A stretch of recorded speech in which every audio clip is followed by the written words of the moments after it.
কি বলবো ভাই, বুঝতে পারলে 100 টিকিট কেটে দিয়েছি, টিকিট আসলে তো হয়নি না। আগে আমাদের একটা লোক বলে টিকিট কনফার্ম হয়ে যাবে, বুঝতে পারছো।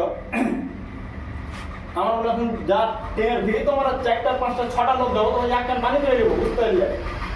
আর বাদ তো মিলিয়ে দিয়েছে, বুঝতে পারছো, তেল সামান এটা সেটা কিনতে হবে, বুঝতে পারছো।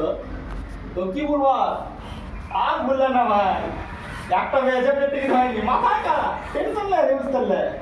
মাসে গেলে 4,000 করে নিবে সুতার, আর বসার ওই 3,000 করে।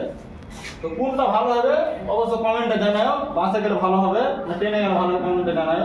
আর টিকিট টোটালি হচ্ছে না ভাই, 4-5 জনের দিন টিকিট ফেল মেরে দিচ্ছে, এসি হয় না স্লিপার হয় না। প্লেনের টিকিট দেখতে যা দিচ্ছে 8,000-9,000 টাকা, বুঝতে পারছো। মানে এত লোককে বেকারে ফেলে দিয়েছে, খুব ঝামেলা লেগেছে, লোকে যাওয়া না খুব বড় একবারে, মানে খুব কষ্ট লেগেছে, বুঝতে পারছো। তো ভাবছি যে আলমারি করে ভাবছি যে 8টার সময় কাজে গেছে ঘুবে, বুঝতে পারছো, আমার কাজের লোকের সাইকেল টিকিট হলে না টেনশন নেওয়ার মাথা, বুঝতে পারছো। আজ যাবো কাল যাবো, কত তো 1 সপ্তাহ কাজই হয়ে যাচ্ছে, কিন্তু টিকিট আর হচ্ছে না। তো অবশ্যই বেশি করে ভিডিওটা শেয়ার করে দিও, ভিডিও ভালো লাগলো লাইক